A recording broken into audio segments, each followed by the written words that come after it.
ክርስቶስ ከሙታን ተነሳ ሞቶ ሞትን ረገጠ ሞቶ ሞትን ረገጠ። እንኳን ለዳግም ትንሣኤ በዓል በሰላም አደረሳችሁ። የተወደዳችሁ ተመልካቾቻችን እየተመለከታችሁ የምትገኙት ሰላም ካቶሊክ ቴሌቪዥንን ነው። የዳግም ትንሣኤ በዓልን ምክንያት በማድረግ ሰላም ካቶሊክ ቴሌቪዥን ከአንድ እናት ጋር ቆይታ ሊያደርግ ወዷል። ምናልባት በኋላ ላይ እኚህን እናት ስትመለከቱ ልታቋቸው ትችላላችሁ። ከዚህ ቀደም ፒያሳ አካባቢ ላይ በአበባ ንግድ ተሰማርተው የሚገኙ እናት ናቸው። እኚህ እናት እንግዲህ በኢትዮጵያ ካቶሊካዊት ቤተክርስቲያን በቀበና ኪዳነ ምሕረት ቁምስና አባል ናቸው። በተለያዩ በጎ ተግባራት ላይም ይሳተፋሉ። ከኚህ እናት ጋር ነው ቆይታ የምናደርገው። እንግዲህ እኚህ እናት በዓላትንም ጨምሮ አብዛኛውን ጊዜያቸውን በስራ ነው የሚያሳልፉት። ስለዚህ ዛሬ ዳግም ትንሣኤ ምክንያት በማድረግ ደግሞ ልንጎበኛቸው ወደናል። ወደ ውስጥ ገብተን ደግሞ ከእሳቸው ጋር ጥቂት ቆይታ እናደርጋለን። እናንተም የተወደዳችሁ ተመልካቾች የትም ሳትሄዱ ከኛ ጋር ቆይታ እንድታደርጉ በአክብሮት ጋብዛለን። መልካም የዳግም ትንሣኤ በዓል።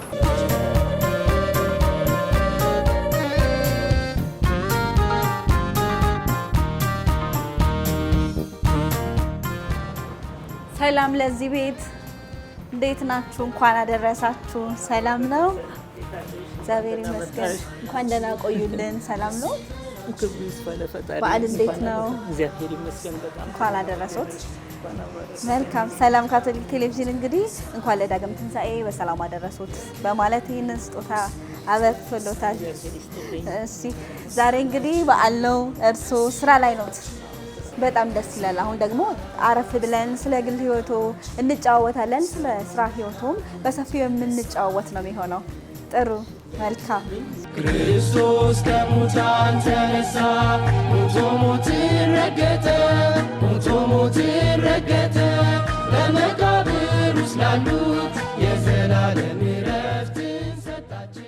እንግዳችን እንግዲህ ለዚህ ቃለ መጠይቅ ፈቃደኛ ሆነው ከኛ ጋራ ቆይታ ለማድረግ መልካም ፈቃዱን ስለሰጡን በተመልካቾቻችን ስም እናመሰግናለን። እስቲ ራስዎትን በደንብ አድርገው ለተመልካቾቻችን ያስተዋውቁ። መጀመሪያ እግዚአብሔር ይስጥልኝ፣ አክብራችሁ ፈልጋችሁ እኔን እናትን መታችሁ ለማነጋገር ፈቃደኛ ስለሆናችሁ እግዚአብሔር ይስጥልኝ፣ አመሰግናለሁ። እኔ እንግዲህ እማማ ዘውድነሽ ኤልያስ ተሰማ እባላለሁ። አሁን በአበባ ንግድ ላይ ይገኛለሁኝ። መልካም። እስቲ የልጅነት ህይወቱን ያስታውሱን። ወይዘሮ ዘውድነሽ የተወለዱ? የተወለድኩት አዲስ አበባ አራዳ አሊያንስ ትምህርት ቤት አካባቢ ነው ያደግኩት። በኋላ አዋሬ ነው እናቴ። አስተዳደገው እንዴት ነበረ?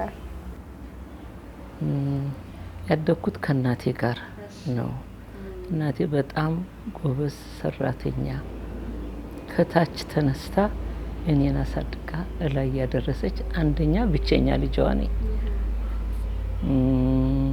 ከዛ በኋላ ሲስተር ሸዋዬ ይነሱ የሚባሉ የናዝሬት ትምህርት ቤት ገዳም አባል የነበሩ የማርያም ልጆች ማህበር የሚባል የናዝሬት ትምህርት ቤት ማህበር ከነሱ ጋር የነበሩ ናቸው። እሳቸው ናቸው ያሳደጓት።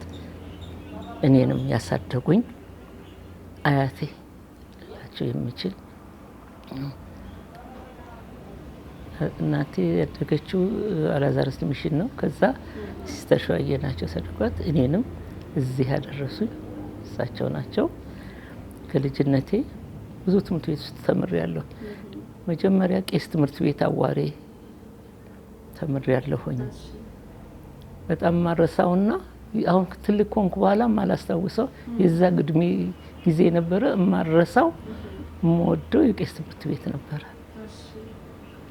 እንደውም በቃ እየሮጥን እየተጋፋን ስንሄድ በመሀል እየወደኩኝ እቤት ሄጄ ለእናቴ ለማማሻዬ አህያ ካልተገዛልኝ እዛ ጭቃ ውስጥ ልጆች እየጣሉኝ በዛ ውስጥ ምክንያቱም እንጨት የተሸከሙ አህዮች ከነጆቻቸው ጋር እየገፉን በጭቃው ሲሄዱ እኔም በዛ ላይ ብቀመጥ አልፍ ነበረ የምለው የልጅነት ጊዜ ሁሉ አረሳውም። እንደዛ ሆኜ ከዛ ቀበና ኪዳነ ምሕረት ትምህርት ቤት እስከ 2ኛ ክፍል ነው እንደዚህ ትምህርት ነበረ። እዛ ተማርኩኝ። ከዛ በኋላ እዛ ስጨርስ ኮከብ አጽፋ ትምህርት ቤት ገባሁኝ። የትምህርት ቤት አይነት ልቁጠርላችሁ። ከዛ በኋላ አባቴ ሲሞት አያቶች የወሰዱኝ ነጋድራስ ሰማሸቴ እና ወይዘሮ ሙላቷ ገብረስላሴ ይባላሉ። እዛ እቴጌ መነን ትምህርት ቤት አስገቡኝ። ያኔ ትላልቅ ልጆች የሀብታም ልጆች እቴጌ መነን ትምህርት ቤት ነበር የሚማሩትና ከዛች ከእናቴ ወስደውኝ እዛ ትምህርት ቤት ገባሁኝ። እዛ የተማርኩ እያለሁኝ እዛ በመኖርበት ጊዜ እንደውና በመሀል ባለ ሁኔታ እናቴ ብዙ ጥሩ ጊዜ አሳልፍ ያለው ከአያቶቼ ጋራ ለአባቴ ምን አንድ ብቻ ስለነበርኩኝ እነሱም በጣም በስስትና በእንክብካቤ አሳድገውኝ መነን ስማር እዛ እናቴ ወስዳ ሴንት ሜሪ ትምህርት ቤት አዳሪ ያስገባችኝ። ትንሽ በሃይማኖትም በምን እዛ ለ2 አመት ፈረንሳይኛ እንደገና ወደ ኋላ ገብቼ አዳሪ ትምህርት ቤት ተማርኩ። ፈረንሳይኛም ተማሩ አለ 2 አመት እንደገና። ከዛ በኋላ ከዛ ወጣሁና እኔ ሲስተር ሸዋየም እዛው ጠቅለው ናዝሬት ስኩል ሲገቡ እናቴም ራሷን ችላ በራሷ መኖር ስትጀምር ሴንት ሜሪ ገባሁኝ። ከዛ ወጣሁና ናዝሬት ትምህርት ቤት ገባሁኝ።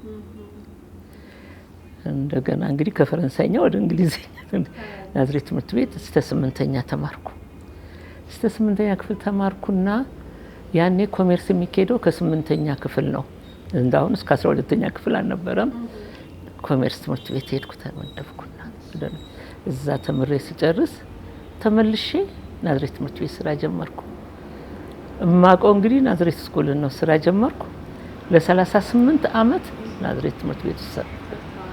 ከዛ ስወጣ ይህን ስራ ለ18 አመት ሰራሁኝ። ናዝሬት ትምህርት ቤት እየሰራው እናቴ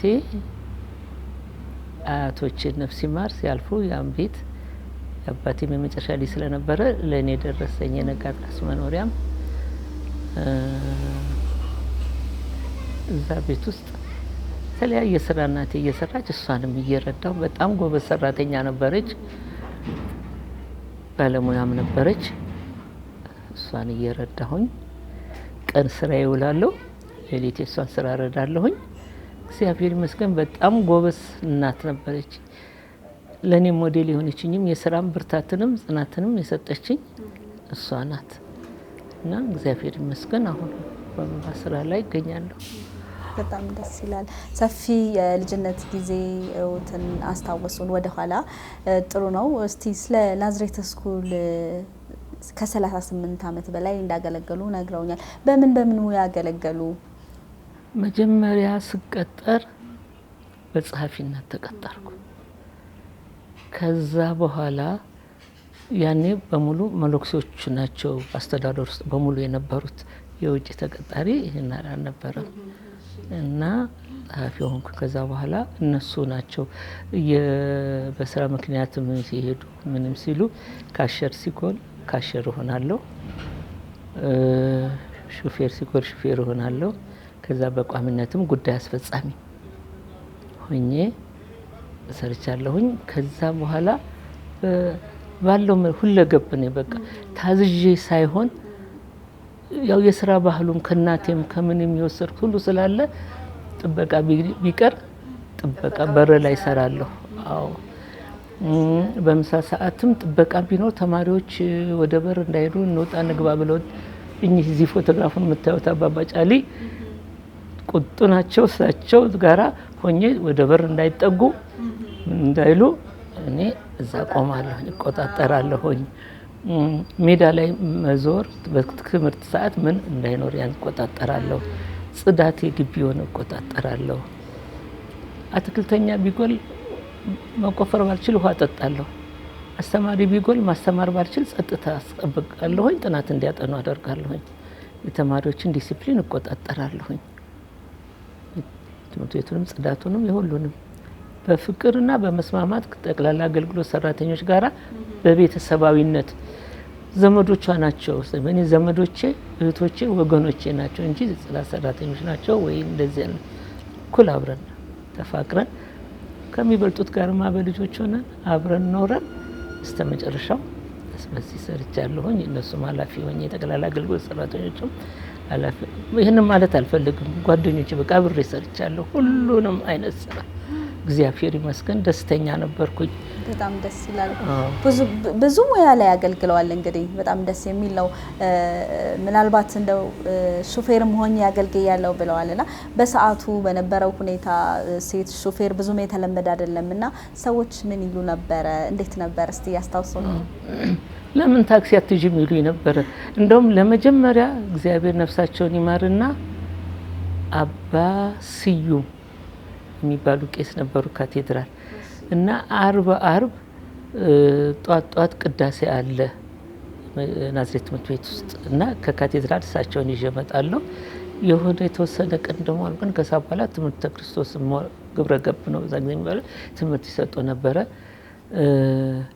ካርዲናል ጳውሎስንም ካርዲናል ጳውሎስ አድዋ እሳቸውንም ለቅዳሴ የመጀመሪያ አርብ ነው ሲሆን የጅማ መጣው ሳይነ የነሱ ምርቃት ሁሉ ለመጀመሪያ ሲይዝ መኪና እነሱም ስለሆነ መርቀውኛል። እግዚአብሔር ይመስገን እስካሁን ምንም አይነት ችግር አደጋ ምን ደርሶ የመጀመሪያ እነሱንም ስለሆነ እንትን ያልኩት ምርቃታቸውም ጸሎታቸውም አብሮኛል።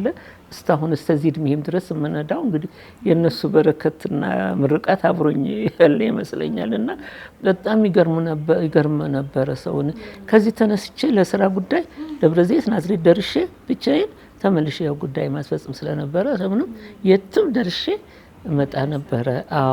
እንግዲህ እርግጥ ወጣትነትም ሙሉ ያደርግሻል፣ ደፋርም ያደርግሻል። ያንንም አለ። ከዛ ጊዜ ይልቅ አሁን ስነዳ ነው ሰው ደግሞ የሚገረመውና የሚደነቀውና አጠገቀስ እያልኩ ስነዳ ክላክስ ምናምን ያጎና ሲያውኝ ይቅርታ ማዘር ብለው ያልፋሉ። እና የአሁኑ ጊዜ ከዛን ጊዜ ይልቅ አሁን ጊዜን ሞራ አደንቀዋለሁ። በጣም ደስ ይላል። መልካም እንግዲህ አራዳ አካባቢ ተወልደው እንዳደጉ ነግሮኛል። ወደ አዋሪ እንደተማሩ እስቲ ምን የተለየ ልጅነት ትዝታ አሉት የሚያስታውሱት? ይሄ ነው የምለው የለኝም። አንደኛ ህይወቴን ዘመን በሙሉ ከልጅነት እስከ እውቀት በስራ ላይ ነው። በትምህርት በስራ ከእናቴ ጋርም እናቴ ጠዋት ወጥታ ማታ ነው የምትገባው። ቤት ውስጥ ያለውን ስራ ሁሉ ከትምህርት ቤት ስገባ ሰራርቼ ምን ብዬ ነው የምደርሰው ጠብቃት። ሱቅ ላውንድሪ ስራ ነበር የምትሰራው ተቀጥራና ጠዋት ወጥታ ማታ ነው የምትገባው። ቅዳሜና እሁድ ልብሳችንን በማጠን ቤታችንን በማጽዳት ምናምን እንደውም በቃ እዛች አንድ ክፍል ሁለት ክፍል ቤታችን ውስጥ እቃውን ሁሉ በየሳምንቱ ሳዟዟር አንቺ ልጅ እቃዬን እንዳሰባብሪብኝ እባክሽ እኔ ስታይል በቀይሬ አዲስ ቤት ማድረጌ ነው እሷ እቃዬን እንዳሰባብሪያት ነው እቺን ጠረጴዛና ወንበሬን ትለኛለች። እና እንደዛ ነው ህይወቴና ግን ደስተኛ ሆኜ ከእናቴ ጋር በቤተ ክርስቲያን ስር ትምህርተ ክርስቶስም መጀመሪያ ቁርባን ሁሉን ሳደርግ በካቶሊክ ቤተሰብ ውስጥ ነው ያደግኩትም። ሌሎች የሲስተር ሸዋዬም ቤተሰቦች እህቶች ነብላታ ስራት ይነሱ ምናምን አብረን ነው አንድ ግቢ እህት ናቸው። ሲስተር ሸዋዬ ብላታ ስራት ስለሆኑ አንድ ላይ ሆነ በጥሩ ክርስቲያን ቤተሰብ ውስጥ ጥሩ ካቶሊክ ቤተሰብ ውስጥ በዛ ውስጥ ነው ያደግኩት እና አያቶቼ ጋር በነበርኩኝ በጣም ደስተኛ ነበርኩ። ከዛም በኋላ ሞር በስራ ላይ ነው ህይወቴን በሙሉ ያሳለፍኩትና ግን ጥሩ ጊዜ በነጻነት እናቴ ጋራ ሁሉም ወጣት ሊያደርግ የሚፈልገው የሚያደርገው ሁሉ ነገር አድርጌ በስራም በሁሉ በጥሩ ነገር አልፌ እዚህ ደርሻለሁ። ከዛም እንግዲህ አገባሁኝ። 3 ልጆች ወልጃለሁኝ።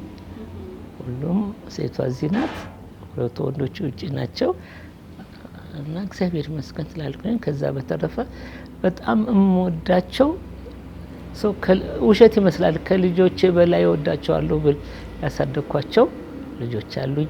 ያገባሉ፣ ውጪ ያሉ አሉ። አሁንም ያለች ነው። አሁን አንዷን በቅርብ ውጪ ሄደች። እግዚአብሔር ይመስገን ሁሉም ተምረውልኝ መጨረሻ ደርሰውልኝ እግዚአብሔር ይመስገን አሉና በጣም ወዳቸዋለሁ እና እንጃ አንድ 10 ምናምን በላይ ይሆናሉ። በየቦታ የተበታተኑ ናቸው አሉ። አሁን አንዷም ቅርብ ጊዜ ሄደችው አመት አልሆናትም አንዷም አሁን አለች ከልጄ ጋር እናት የራሷን ጨርሳ ኮሌጅ የራሷን ስራ ጀምራ ትሰራለች። አንዷም ሊቢ ወጥተውላት ሄዳለች። ሌላዋም አንዷም አግብታ ልጆች ወልዳለች። ሌላውም አንዱም ውጭ ነው ያለው አግብቶ ወልዷል። እግዚአብሔር ይመስገን።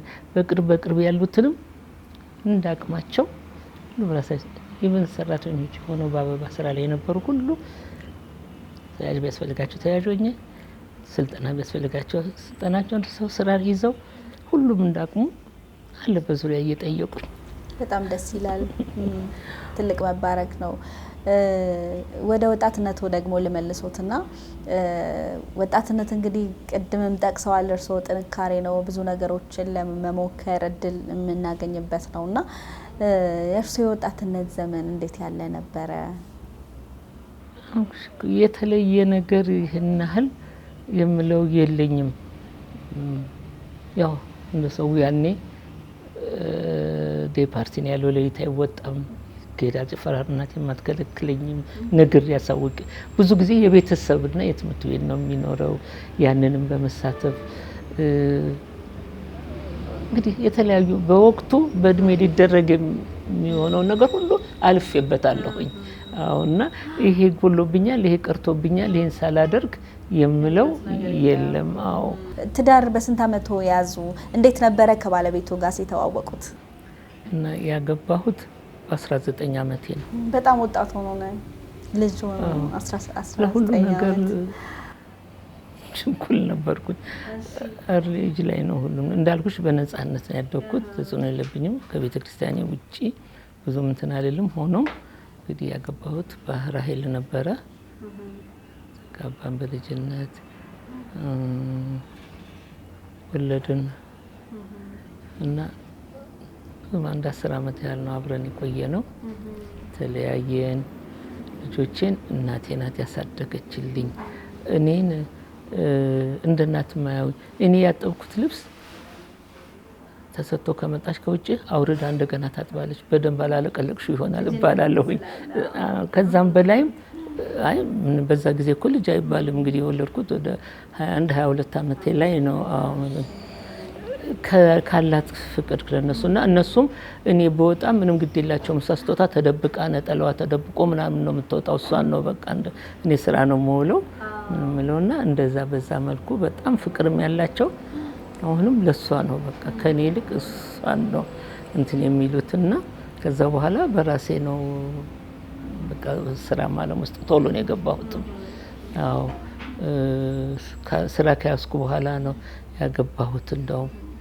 አዎ እና ወዲያው በአመቴ ሁሉንም ስራ በያዝኩ እንደ 2 ወር 3 ወር አልቆየሁም። እሷን ከስራ አስወጣሁ። ስራ በያዝኩ በአመቱ አገባሁ እና ሁሉም ፋስን ከዛ በኋላ በቃ እንደዚህ ባላሽነት አዎ ከዛ በኋላ ደግሞ ማታ ትምህርት ቤት እንደገና ገባሁኝ። ራሴን ቢዚ ማድረግ ስለምፈልግም የጎደለውንም ትምህርት ሌላም ኮርስ በመውሰድ በማታም እየተማርኩኝ በቃ ስራዬን በጣም ደስ ይላል።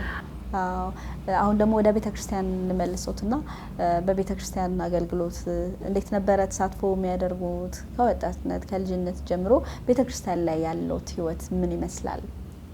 ይህን ያህል ጠለቅ ብዬ ገብቼ እንትን አልልም፣ ግን ቤተክርስቲያን ስርዓት የሚያስፈልገው ሁሉ ነገር አላጓድልም። ግን ገብቼ ይሄ የወጣት ማህበር ከዛ በኋላ የሴቶች ማህበር ምናምን ይሄ እንደዚህ እንትና አይመቸኝም እና ግን ከቤተ ክርስቲያን በፍጹም አልቀርም። በፍጹም ልጆቼም አይቀሩ ከኔ ጋር። እኔ ማንቅናቴም የቤተሰብ ነው። ሁሉ ነገር ከቤተ ክርስቲያን ውጪ ምንም አይነት በዓላት የሌሊቱም ሆነ የቀኑም ሆነ የምኑም አይቀረኝም። ግን በተፈጥሮ አሁን ትንካል በኋላ ረጅም ቅዳሴ መስማት አልችልም። ሁል ጊዜ የትም የጧት ቅዳሴ ነው። አሁን ኪዳነ ምሕረት የጧት ቅዳሴ ከሌለ ካቴድራል ሄዳለሁ፣ ካቴድራል ከሌለ ገብርኤል ሄዳለሁ እንጂ እንደዚህ ረጅም የሆነ ነገር አይመችም። በዓላት የሌሊት ቅዳሴዎችም አላጓድልም። ቤተክርስቲያን የሚያስፈልገውን ነገር ከምንም ውጪ እከታተላለሁ። በቄሶችም በሁሉም ነገር ላይ በወጣቱም በሁሉም ነገር ላይ ያለው ውጪ ያለ ሰው ነው ያንን መገንዘብና እንትን ማለት የሚችለው። አዎ ያን ሁሉ ለሚያስፈልገው ሰው ሪፖርት አደርጋለሁ። ሄጄ የትም ቦታ ቢሆን ወደ ኋላ ልማይቼ ግን እንደ ባህል ይሆን እንደኛም እና ለዛ ሰው እንግዲህ ቀጥታ መንገሩ ሊጎዳውም ይችላል፣ የተለየም ፐርሰናል ጥላቻም ሊያደርገው ይችላል በሚል ግን የሚሰማኝ ሁሉ ነገር ለሚመለከተው ሄጄ እነግራለሁ። ወደ ኋላ አልልም። በቤተ ክርስቲያኔ በሃይማኖቴ ቀልድ የለም። ከዚህ ጋር ተያይዞ ነው ካቶሊክነትን እንዴት ይገልጻሉ? ካቶሊክ ሃይማኖት ዩኒቨርሳል ነው። ይሄ የእድሜ የሃይማኖት የዘር የምን ልዩነት በየትኛውም ቦታ የለውም። አምባገነንም ሆኖ መታየት የሚፈልግ ሃይማኖት አይደለም።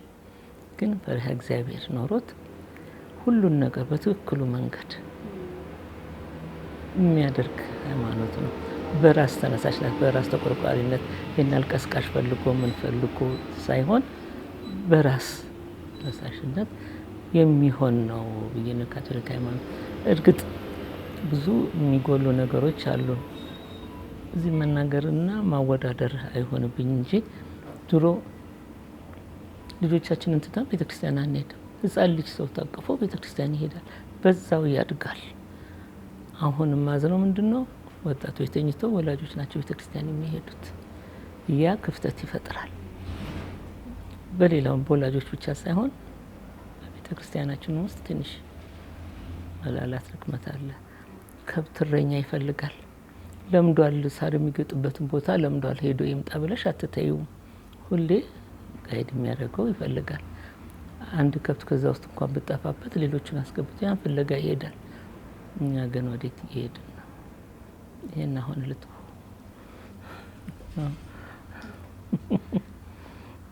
ክቡራን ተመልካቾቻችን እየተመለከታችሁ የምትገኙት የእንግዳችንን ፕሮግራም ነው። ካፍታ ቆይታ በኋላ ስንመለስ ከእንግዳችን ጋር የሚኖረን ቆይታ የሚቀጥል ነው የሚሆነው። መልካም ጊዜ። ክርስቶስ ከሙታን ተነሳ፣ ሞቶ ሞትን ረገጠ፣ ሞቶ ሞትን ረገጠ፣ በመቃብር ውስጥ ላሉት የዘላለም ዕረፍትን ሰጣቸው። ካፍታ ቆይታ በኋላ ተመልሰን ተገናኝተናል። ተመልካቾች ቆይታችን ይቀጥላል። አብራችሁን ስለሆናችሁ እጅግ አድርገን እናመሰግናለን። አሁን ደግሞ ከቤተሰብ ጋር በተገናኘ ጥያቄዎች ወደ እናንተ እናደርሳለን። ከለጋድራስ ተሰማ ሸቴ ጋር ያላችሁን ዝምድና እስቲ ይግለጹ። እሳቸው እንግዲህ በዛ ዘመን በነበረ መንግስት የህዝብ አገልጋይ ነበሩ፣ በኃላፊነት አገልግለው አልፈዋል። እስቲ ያላችሁን ዝምድና። ለጋድራስ ተሰማ ሸቴ አያቴ ናቸው፣ የአባቴ አባት ናቸው። አባቴም ወጣትነት እድሜው ነው በአውሮፕላን አደጋ የሞተው አብራሪ ነበረ። የአየር ኃይል ሰራተኛ ነበሩ። እና ከዛ በኋላ አያቶቼ ናቸው የወሰዱኝ። ኦልሞስት የ9 ዓመት ልጅ እንደዚህ ሆኜ ሄጄ የሆነ አመታት እዛ ነው የኖርኩትና የአባቴም ሀዘን በጣም ጎርቷቸውም ስለነበረ ለጋድራስ በጣም በብርቅ የነበረ እኔን ወይዘሮ ሙላቷን አያቴ ሴቷ እንትን የሚሉኝና ያ ነው እንግዲህ እዛም ስራ ቦታ የነበርንበት እኔና እናቴ ከለጋድራስ ፒያሳ የነበረው ከለጋድራስ ተሰማ ሸቴ ከአያቴ የወረስኩት ቦታ ነው። አዎ እና እግዚአብሔር ይመስገን ጥሩ ቦታ ነው ሰራንበት፣ አገኘንበት። ለጋድራስ ተሰማ ሸቴም በጣም ጎበዝ የነበሩ ድሮ ታዋቂም የነበሩ ሰምና ወርቁ ተሰማ ሸቴ ነው የሚባሉት ከነስማቸውም። ለምን ነበር እንደዛ የሚባሉት? ቅኔ ተናጋሪ ነበሩ። የሚናገሩት ሁሉ በቅኔ ነው እና ትምህርታቸውን ጨርሰው ሲመጡ አባታቸው ሲሞቱ አጼ ሚኒሊክ ናቸው ወስደው አዋቂ ሰው ናቸው ብልህ ነው ብለው ወደ ጀርመን ሀገር ልከዋቸው የመጀመሪያ ሹፌር ላይሰንስ ተምረው የመጡ 17 ዲስክ የመጀመሪያ አዝማሪ ናቸው። ዲስክ አዘምረው የተቀዳ የመጀመሪያ ያመጧት ሹፌር መኪና ይመስለኛል አዲስ አበባ ዩኒቨርሲቲ ውስጥ አለች። ካሴቶ ሲዲዎቹም ሸክላ ነው ያኔ ሸክላ ነው። አዲስ አበባ ዩኒቨርሲቲ ውስጥም አለ። እሱም እንደሱ ናቸው። የብዙ ነገር ባለሙያ ናቸው። እዛ ጋር የምታዩቸው መኪናዎች ሁሉ አስመጥተው ከውጭ ታክሲ ሹፌሮች እንትን እንዲሉ ያደረጉ እሳቸው ናቸው። የመጀመሪያው መኪና አላቸው። የመጀመሪያም ሰዓሊ ናቸው። ከዛ ተምረው ነው የመጡት። ቀራጭም ናቸው፣ ፎቶ አንሺም ናቸው። ለብዙ ነገር የመጀመሪያ ናቸው። የቢሾፍቱ ላይም ሆቴል ጃንሆይ እንግዶች ሲመጡባቸው የሚያርፉበት ሆቴል አሰርተው ባህር ውስጥ ሁሉ ከጅቡቲ አሳስ መጥተው በአሳውሉትን እንዲ ለመጀመሪያ ሰው እሳቸው ናቸው። እና ለብዙ ነገር የመጀመሪያ ሰው ናቸው። የመጀመሪያም ሹፌር፣ የመጀመሪያም ሰዓሊ፣ እነ ቦኩን ሶደሬ ምን ሁሉ ያገኙ በጣም ጎበዝ ሰራተኛ ሰው ነበሩ። በጣም ብዙ ቤተሰብ ነበራቸው። ልጆች ይወዳሉ፣ ሰራተኛም ናቸው። እና ያ ቦታ የእሳቸው ነበረ። እና እንግዲህ የእሳቸው መኖሪያቸውን ነው ለእኔ የሰጡኝ። እና ከዛ በኋላ እኛም ሰርተንበት እግዚአብሔር ይመስገን አንተ ተብለን ኖርንበት።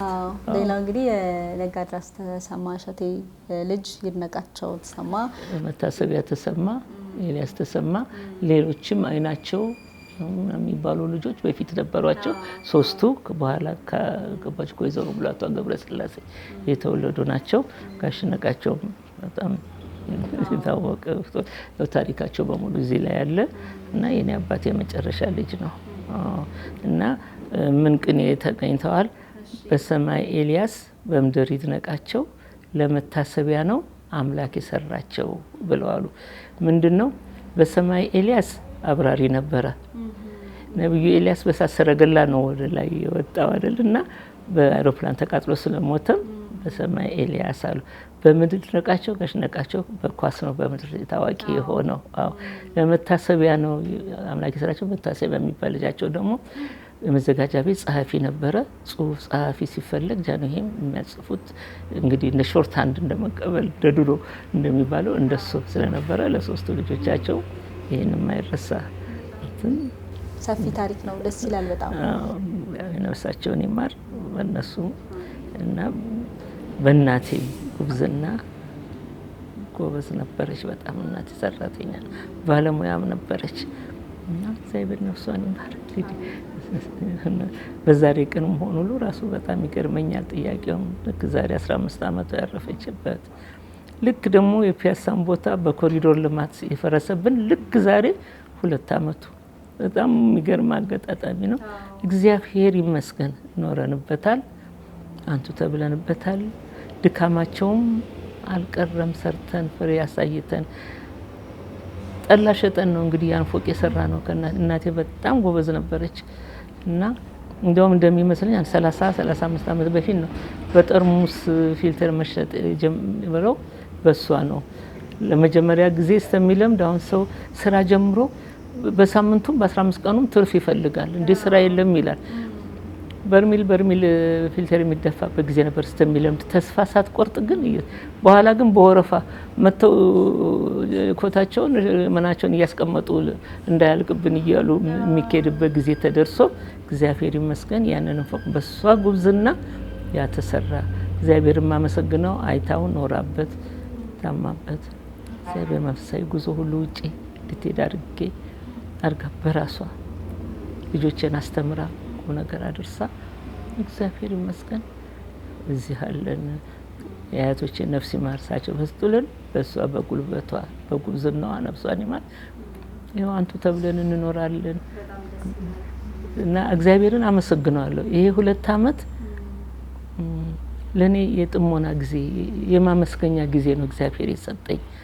ያኔ የልጅነት ጊዜም አለ መስራት መሮጥም ማግባባትም ሁሉ ነገር ይቻላል። የኛ ጉልበት ይመስለናል። የኛ ጉልበት አይደለም፣ የኛ ኃይል አይደለም። እግዚአብሔርን ላለፈው አመሰግነዋለሁ። አሁንም ለሰጠኝ እድሜና ጤና አመሰግነዋለሁ። መልሼ ስራዬን ሰው እግዚአብሔር መልካም ነው። ሁሉን ከኛ የተሻለ ያውቃል። ጉልበት ቢቆጥቡት ገንዘብ አይሆንም። ጊዜን ከተጠቀምሽበት ገንዘብ ይሆናል። ካባከንሽው ግን አንቺ ነሽ የምትደክሚበት። በጊዜሽ በጉልበትሽ ከሰራሽ እግዚአብሔር ይባርከዋል ሁሉን ነገር። ዋናው ታማኝነት እሱ በሰጠን ጊዜ ያለማባከን የሱ ጊዜ እኮ የሱ ገንዘብ ነው እግዚአብሔር ገንዘብ ነው ጊዜውን አባከን ነው ጉልበትም እሱ የሰጠን ነው አባከን ነው ማለት ነው አዘኝ ዶክተር መጨረሻ ላይ በህይወታችን ዘመን ሁሉንም እናገኛታለን ማለት ሁሉም ነገር ይቆየናል ሰው አሁን ዛሬ ሰርቼ ለምን አላገኘውም ይል ይሆናል ዛሬ ሰርቼ ለምን አላለፈልኝም ይል ይሆናል እግዚአብሔር ለሚያስፈልገው ጊዜ ያስቀምጠዋል ሁሉን ነገር እግዚአብሔር ይመስገን አሜን እንግዲህ እርሶ ብዙ ወጣቶች አሉ በተስፋ መቁረጥ ውስጥ ያሉ ስራን ማይወዱ ቤተሰብ ላይ ተቀምጠው የሚኖሩ ወጣቶች ይኖራሉና ከርሶ ምን ይማሩ የርሶን ጥንካሬ እንዴት ያጋራሉ ለወጣቱ ትውልድ አንደኛ ቶሎ ገንዘብ ለማግኘት አንቸኩል ሰርተን በጉልበታችን ሰርተን በጊዜያችን እግዚአብሔርን እያመሰገን እየለመን በረከት እንዲሰጠን ነው ማድረግ ያለብን ሁለተኛ በስራ ላይ ሆነን ያ የስራ ጊዜያችን የስራ ሰዓታችን ያሰረዎቻችን ነው የኛ አይደለም በዛ ስራ ጊዜያቸውን በስራ ስርዓት ከተጠቀምንበት ለሚከፈለን ደሞዝ ብቻ ለመስራት ያለብን ለተሰጠን ጊዜም ትርፉን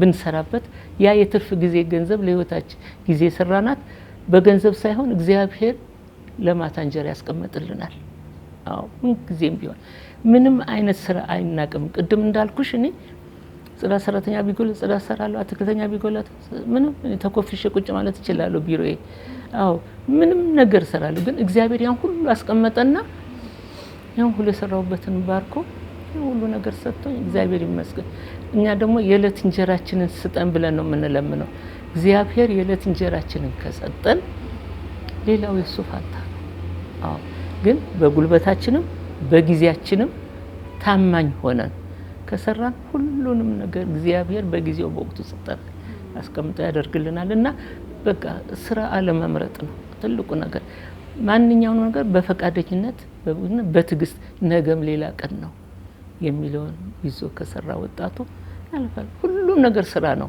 የግድ በተማርኩበት ማለት የለብንም የማን ልጅ ነኝና እንደገና ወርጄን ለምን ሰራለሁ ያኮ የማን ልጅ ነኝ እነሱ እንዱ ደክሞ ጥረው ግረው ነው እዛ የደረሱትና የማን ልጅ ነኝ ማለት የሚቻለው እኛም እንደነሱ ሰርተን ግረን ጥረን ታማኝ ሆነን አምላካችንን እያመሰገንን በእኛ ኃይል አይደለም ሁሉ ነገር በሱ ኃይል ነው ከተሰራ የትም ይደረሳል የትም ይኮናል መልካም ሌላ እንግዲህ እርሶ በህይወቱ በተለያዩ የበጎ ስራዎች ላይ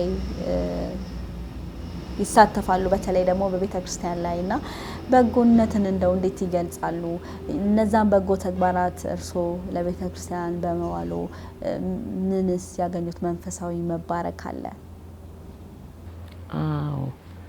እኔ እርግጥ እግዚአብሔር ይመስገን የሚቻለኝን ያቅሜን አደርጋለሁ ለቤተክርስቲያን ግን ከኔ አይደለም የማደርገው እሱ ከሰጠኝ ላይ ነው አስራቱን የምሰጠው እንጂ ያ የኔ የግል ብሬ የግል ሀብቴ አይደለም ሄዶ የሚሰራው ከልጆቼ ጋር የምናደርገው ምንም የግል የራሴ የፈጠርኩት ራሴ ያደረኩት አይደለም ጤና ስለሰጠኝ እሰራለሁ እውቀት ለዛ ነገር እውቀቱን ስለሰጠኝ እሰራለሁኝ ያንን ማድረግ እንዲችል ስለፈቀደልኝ አደርጋለሁ ሁሉንም የሰጠኝ ሰርቼ ያገኘሁትን ብር ስለባረከልኝ የሱ አስራት ነው እንጂ ያንን ማደርገው እኔ ለእግዚአብሔር እኔ ከራሴ ያደረኩት የምለው የለኝ እሱ የሰጠኝን ነው መልሼ ለሱ የምሰጠው እሱን አላገኘውም ቀጥታ ለእግዚአብሔር በእጁ አንሰጥም ሁላችንም ግን በተለያየ መንገድ ለሚያስፈልገው ለቤተክርስቲያኑ ለሚያስፈልገው ሁሉ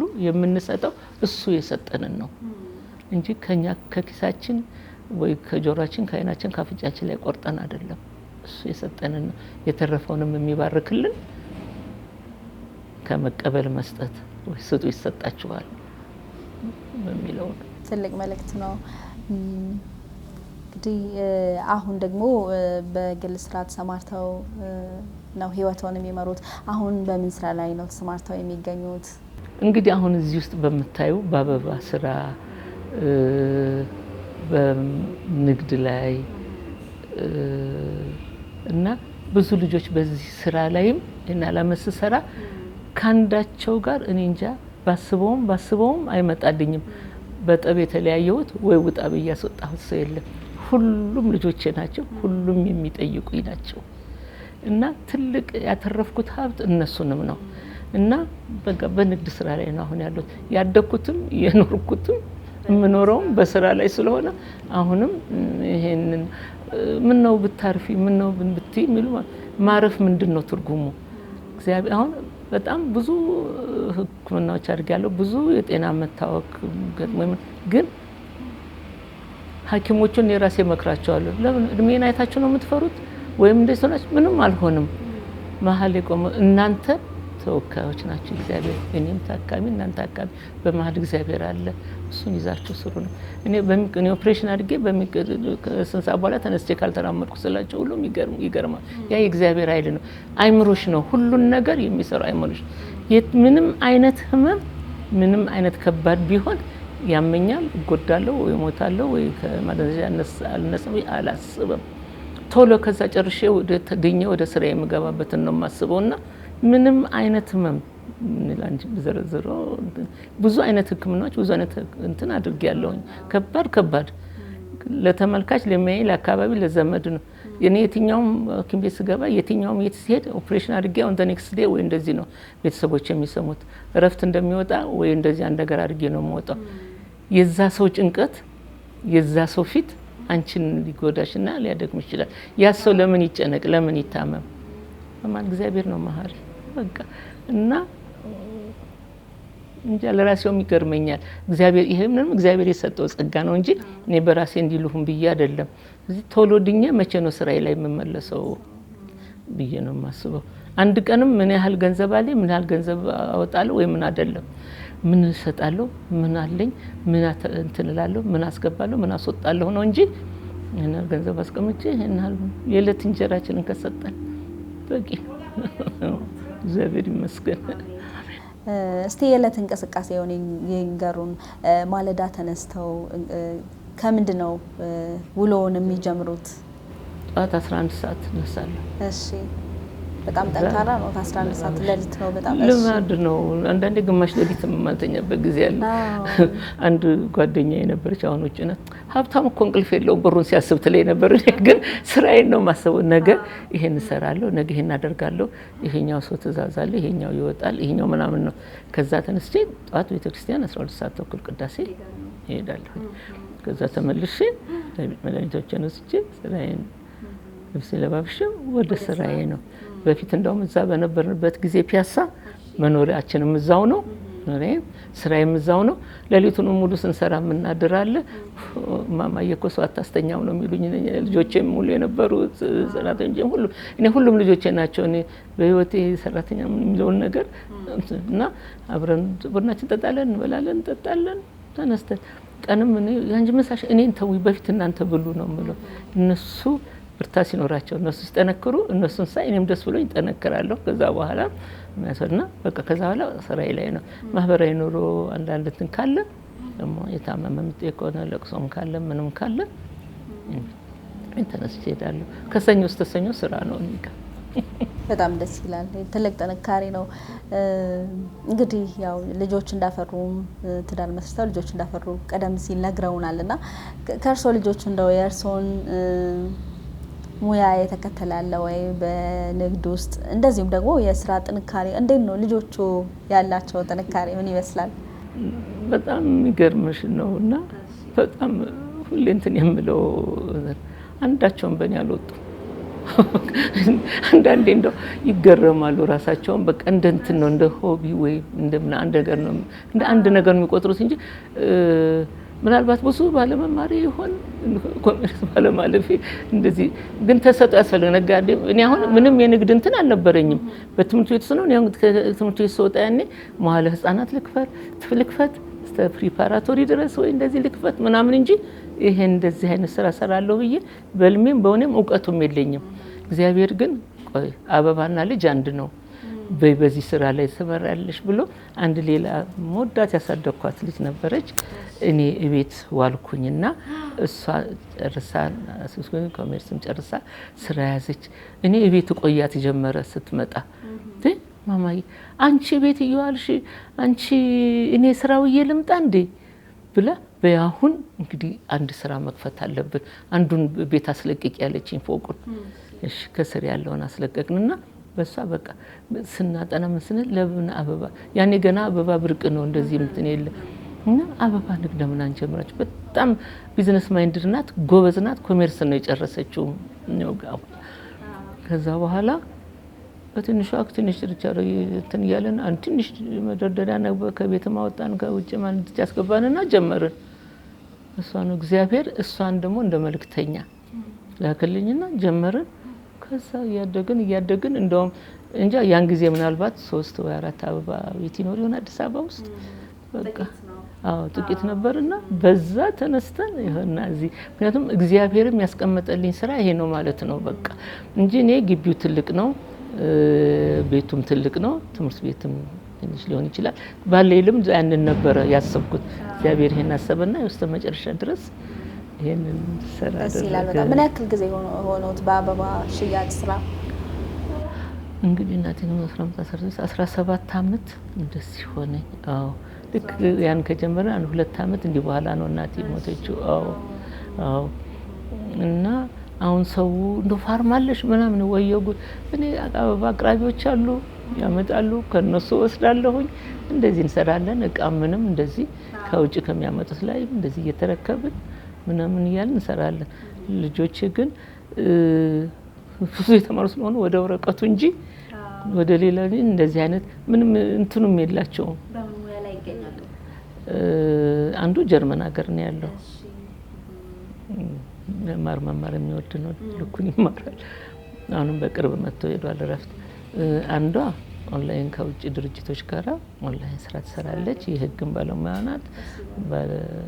ብዙ ዲግሪ ናት። እንግሊዝ ሀገር ኖራ ነው 16 አመት የመጣችው። እዛ ሀገር ደግሞ የኖሩ ልጆች እንግሊዝ ሀገር ነው ብዙም እንትን የለ በራሷ ስራ ውስጥና ብዙ ኤንጂኦስ ምን ውስጥ ትሰራለች። እግዚአብሔር ይስጥልኝ። መልካም። ወደዚህ የሚመጡ ደንበኞች ምን አይነት ደንበኞች ናቸው የሚመጡት? እርሶን ሲያዩስ ምን ይላሉ? ምን አስተያየት ይሰጣሉ? እሺ በጣም ጥሩ ጥያቄ ነው። ይኸውልሽ እንዲሁ ሊያዩ ይገባሉ። ሊያዩ ገቡና እኔ ብድግ ብዬ ለማለት ድንግጥ ይላሉ። ግቡ ባትገዙንም ይውልን እላቸዋለሁ። ዛሬ እኮ ስኳር ዳቦ ብቻ ነው ገባ ብላችሁ ገዝታችሁ የምትወጡት።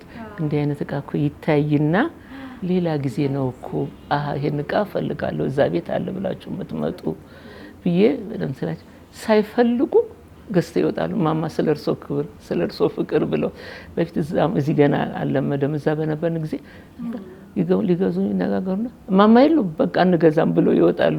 ልጆቹ ትንሽ ዋጋ የነገሯቸውን እኔ ትልቅ ዋጋ ብነግራቸው ማማ ካሉ እንገዛለን ብለው ነው የሚወጡና በጣም ብዙ ልጆች ብዙ ደንበኞች ብዙ ወዳጆች ነበሩኝ እዛ። አሁንም ይመጣሉ።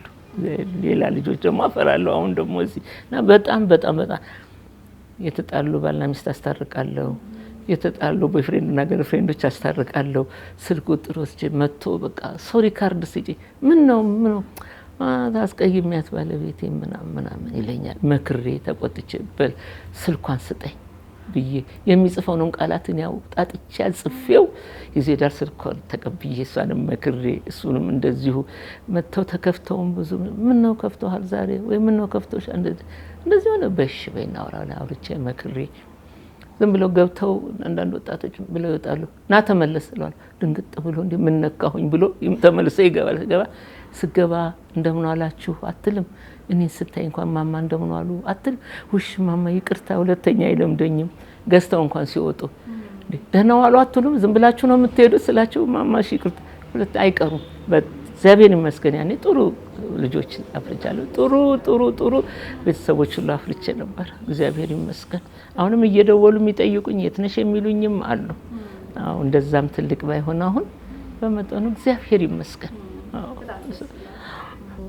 እንደው በዓላትን እንዴት ነው የሚያከብሩት? አሁን በቤተክርስቲያን የሚከበሩ በዓላት አሉና በዓላት ሲመጡ እንዴት ነው የሚያከብሩት? በዓልን በቤት ውስጥ በቤተክርስቲያን በቅዳሴም ሊሆን ይችላልና እስቲ በዓላት ሲመጡ እንዴት እንደሚያከብሩ ይንገሩ።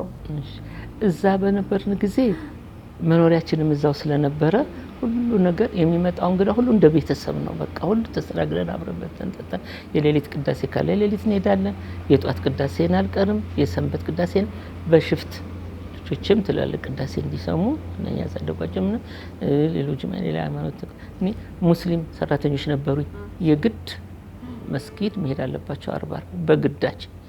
ፕሮቴስታንት ሰራተኞች አሉኝ አሁንም አለች እሁድ ቸርች መሄድ አለባቸው። እኔ ከሄድኩኝ ካመለኩ ሁሉም በእምነቱ ማምለክ አለበት። ሌላ ቦታ ጉል እንትን ውስጥ አይሄዱ እንጂ እግዚአብሔር ስም የሚጠራበት የጌታ ስም የሚጠራበት ቦታ ሁሉ ሄደው በተራ ሁሉም እንዲያመልኩ፣ እንዲሰግዱ፣ እንዲጸልዩ አደርጋለሁ። የበዓል ጊዜ ሌሊት ቅዳሴ ካለ ሌሊት እንሄዳለን። የጧት ካለ የጧት እንሄዳለን። ስራ ከበዛ በሽፍት እንሄዳለን። እንደዛ አድርገን ሙሉ ቀን ስራም በዓልም አብረን ነበር የምናከብረው። አሁን ያከፈረሰ በኋላ እርግጥ ቤት ነበርን እስካሁን። አሁን ይሄን ስራ ጀመርን እንጂ ድሮ የፋሲካ ዕለትም ቀን እንሰራለን። ምክንያቱም ስራው የበዓል ስራ ነው፣ የስጦታ መለዋወጫ ሰዓት ነው እና የግድ የበዓል ቀን በተራ እንሰራለን በሽፍት። እንደዛ ነው ስናሳልፍ የነበረው። በጣም ደስ ይላል። ስለዚህ በዓል ሲመጣ እዚሁ ስራ ቦታችሁ ናችሁ? አዎ። ደንበኞቻችሁን እያስተናገዳችሁ? አዎ። እና እንደውም ገና እንደዚህ ብዙዎቹ የሚያስታውሱኝ እንደዚህ ነው ሲሆን ደንበኞቼ በሙሉ እጣ ይዘጋጃል በጣም በብዛት ከ10 ውስጥ 1 0 ቢኖረው ነው። ደንበኞቼ ሁሉ ስጦታ አላቸው። ሁሉም እቃ የገዛ የ10 ሺህ ብር እቃ ይግዛ፣ የ10 ብር እቃ ይግዛ፣ የ10 ብር እቃ የገዛ ትላልቅ እቃ የሚወጣለት አለ። ሰዓት ፍሬም ሱቅ ውስጥ ያለ እቃ ሁሉ እጣ ይወጣል በብዛት ብዙ ስለሚኖረኝ ያኔ እና በጣም ይደሰቱ ነበር። በጣም አንዳንዶቹ ማማ አንድ ጊዜ እኮ መተ እንደዚህ ደርሶን ነበር፣ አንድ ጊዜ እንደዚህ መንገድ ላይ አሁን ማማ አበባ ቤት አይደሉ ይሉኛል። አዎ እኛ እኮ ደንበኛዎች ነበሩን ሲሉኝ በጣም ነው ደስ የሚለኝ። በቃ ካገኘሁት ከሰራሁት ነገር ሁሉ ያተረፍኩት እነኚህ ማማ የሚለኝ ሁሉ ሳይ በጣም እድሜን የሚያረዘመው ስራዬንም እንደወድ ያደረገው የሰው ፍቅር ነው። እንግዲህ ከትንሳኤ ጋር በተገናኘ ሰዎች ምን አይነት ስጦታዎችን ይገዛሉ? ብዙ ጊዜ ለገናና ለአዲስ ዓመት ነው ስጦታ የሚለዋወጠው ሰው። ፋሲካ ወደ በሬው ወደ ዶሮው ወደ እንትኑ ነው። ዞሮ አበባ ነው ቢሰጣጥምና ምስል መንፈሳዊ ምስሎች እንደዚህ ነው። ለፋሲካ ብዙ ጊዜ ከአበባ ውጪ ይሄን ያህል ግን ገናና ቅዱስ ዮሐንስ የቫላንታይንስ በጣም ስጦታ የሚገዛበት እቃ ሁሉ ነገር እዚህ ስላለ እዚህ ቤት የለም ብቻ ነው የሌለው። የምትጠይቁት ነገር ሁሉ አለ። ስለዚህ ሰው ሁሉ የፈለገውን ገዝቶ ይሄዳል እና እኔም ሲገዙ ለማን ነው? ለእናትህ ነው? ለአባትህ ነው? ለእህትህ ነው? ለገርልፍሬንድህ ነው? ለሚስትህ ነው ብዬ ጠይቃለሁኝ። ስጦታ እንፈልጋለን ምናምን እንደዚህ ሲሉ ምክር ሰጣቸዋለሁ። ለሁሉ ለባለቤት ከሆነ ይሄ ነው፣ ለገርልፍሬንድ ከሆነ ይሄ ነው፣ ለቤተሰብ ከሆነ ይሄ ነው።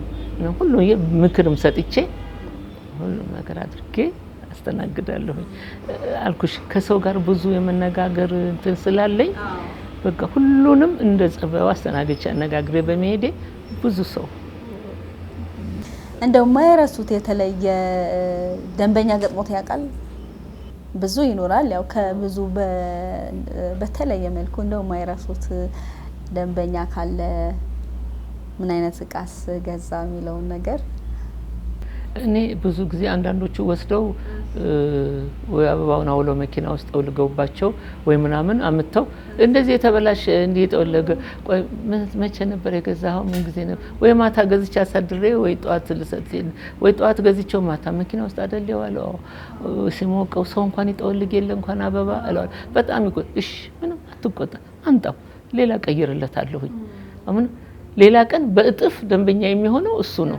አው የተቆጣ ብዙ ጊዜ የተቆጡ እንግዶች የኛ ልጆችም ሁሉ በጣም ቱቶች ናቸው። በጣም እና እኔ ጋር የሚሰሩት ስለዚህ የኛ ሁኔታ መጨረሻ ላይ ራሳቸው ተሸማቀውም ተሳቀው ይሄዳል እንጂ ስለዚህ የከፋ ሰው ምንም እኔ ሞቅ ያለውን ቢመጣ አስቀምጬ ውሃ ጠጥቼ ምን ብዬ በሌላ ቀን ግዛ ዛሬ ይቅርብህ ብዬ እንደዛ አንዳንድ ሰው ተጨንቆ ካቅሙ በላይ ቃል ቆይ እንደሱ አይደለም።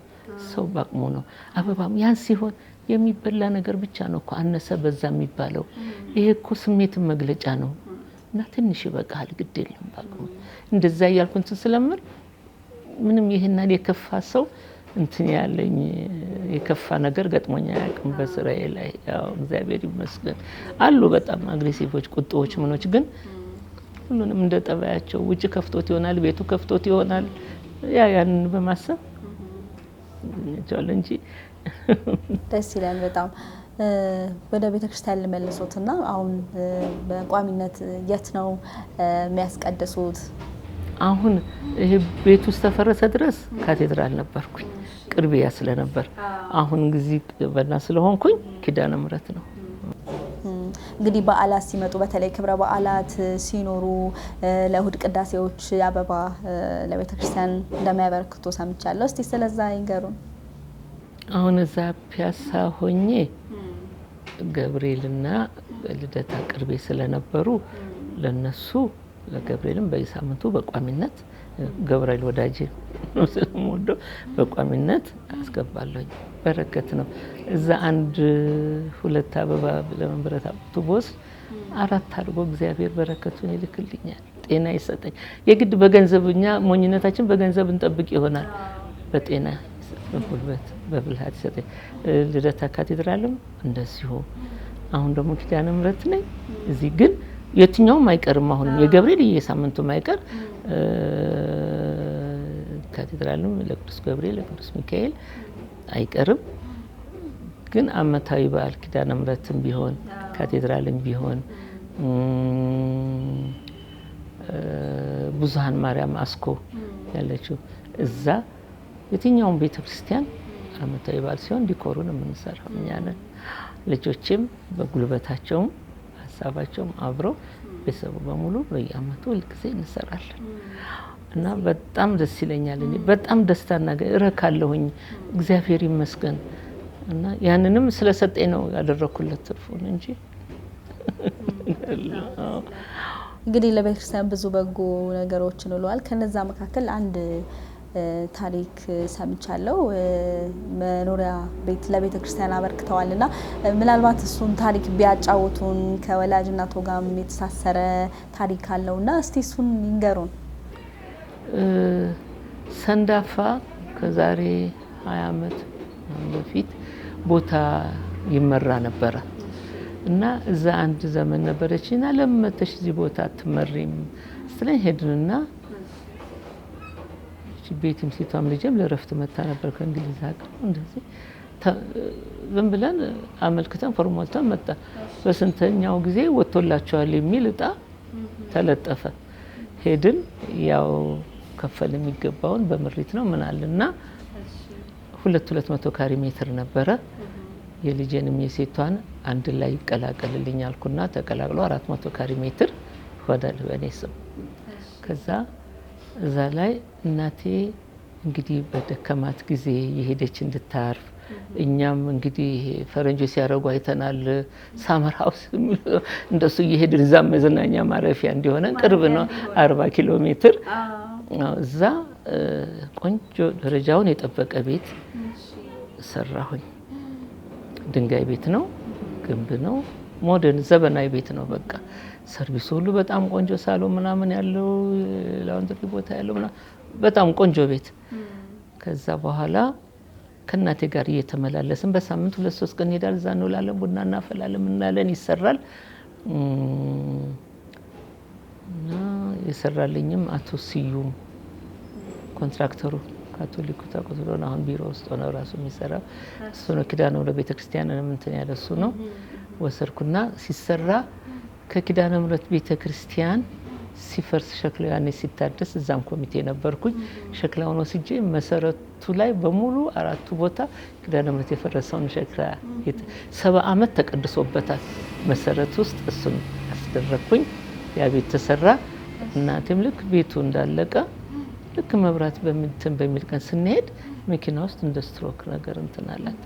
ከዛ ኋላ ተመለሰን። ከዛ ኋላ ትንሽ ጊዜ 1-2 ዓመት እንደዚህ ታመመችና ግን አሁን እንደው ብዙም ትሳይል እግዚአብሔር ተመስገን አስታመሚያት ምን ብያት ነረፈችው። ከዛ በኋላ እሷ አረፈች እዛም ቤት ሳትኖር እና ሙሉ ፈርኒሽድ አድርገን ምን ብለን ሁሉ ነገር ነበርና ከዛ በኋላ እንደ ለመሸጥም ለምንም ሰውም ሳማክር ከዛ በኋላ መሄዱንም አቆምኩ። ብዙም ይሄናል በጠባቂ በጥበቃ በመናምን አደረኩ።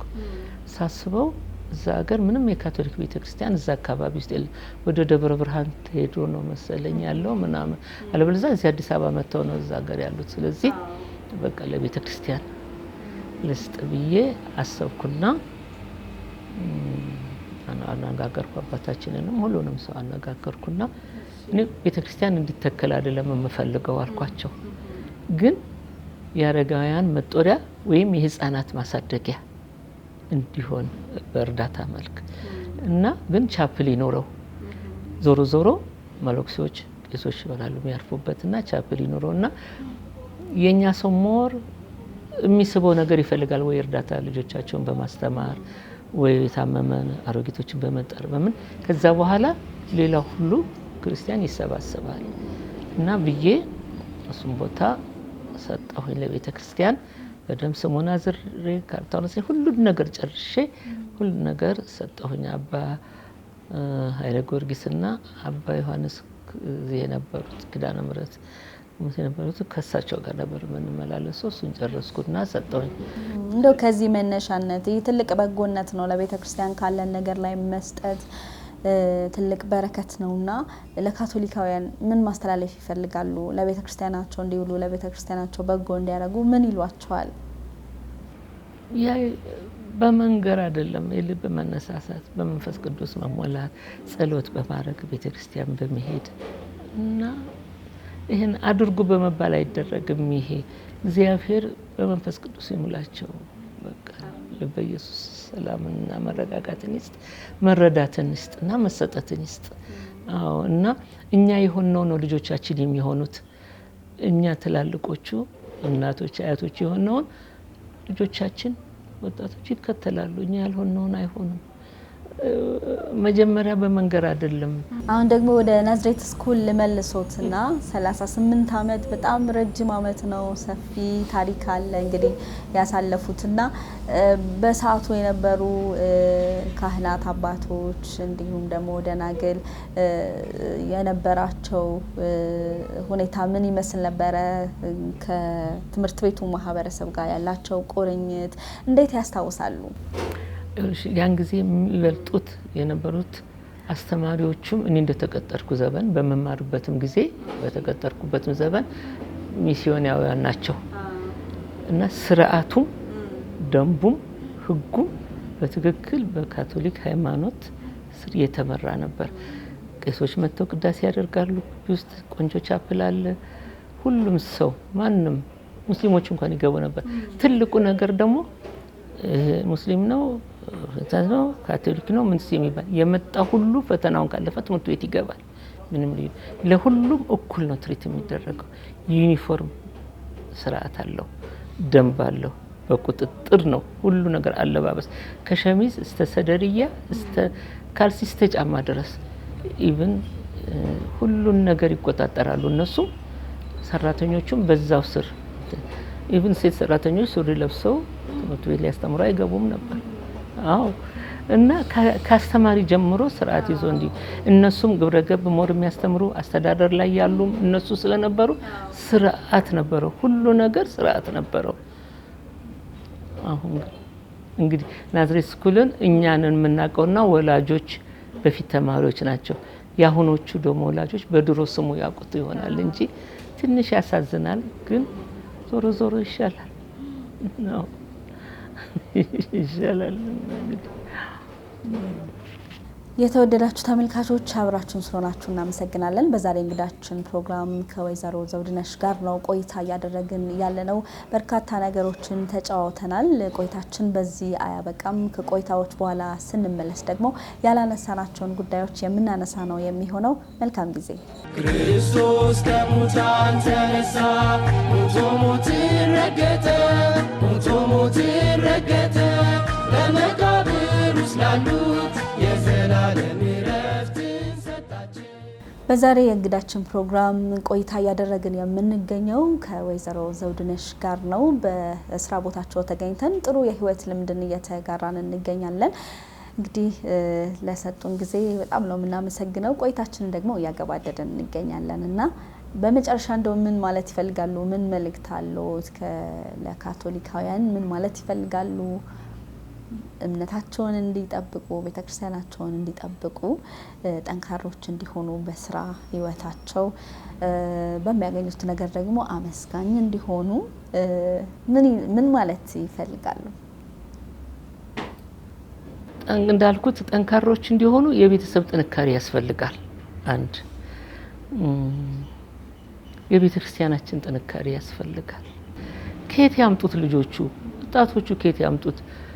እኛ ምን አደረግንና ነው እነሱ ምን አድርጉ ምንላቸው? እንዳልኩሽ ከብት አለረኛ እንደማይሰማራ ቤተክርስቲያናችን በዚህ ላይ በጣም ማሰብ እና መነጋገር አለባት።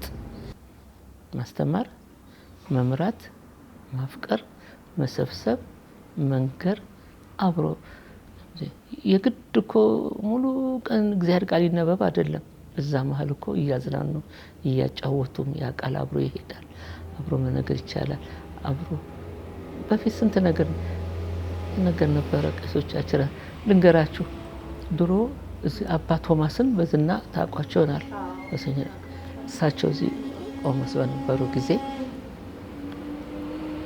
መኪና የላቸውም፣ ምን የላቸውም። ከአንድ ዲያቆን ጋራ ቅዱስ ቁርባን በእጃቸው ይዘው በሻንጣ እየዞሩ በእግራቸው ነበር በሽተኛ እየፈለጉ የሚያቆርቡ የሚጸልዩ ቅባ ቅዱስ የሚቀቡ። ከዛም በኋላ ያሉትም አሁን እና አባ ገብረ ማርያምን ብታነሱ እና አባ ስዩምን ብታነሱ አባ እስጢፋኖስ ድሮ መጀመሪያ ኪዳነ ምሕረት የነበሩ አንድ ክርስቲያን ሲቀር ከቤተ ክርስቲያን ምን ሆኖ ነው የቀረው? አንድ ሳምንት ዝም ብሎ ሁለተኛ ሳምንት ላይ ወይ ታሟል ወይ አንድ ነገር ሆኗል።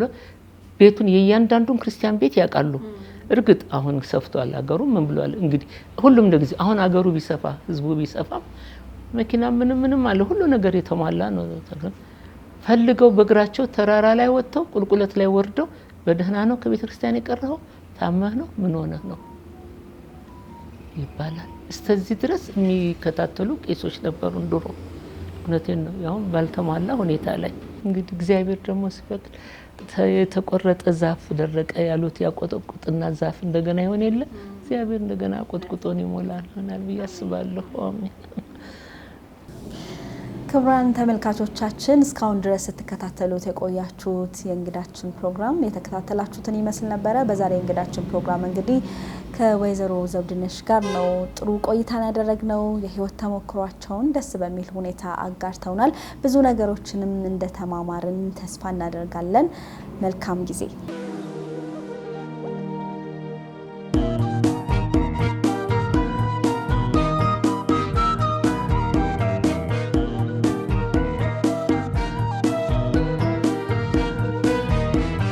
ክርስቶስ ከሙታን ተነሳ፣ ሞቶ ሞትን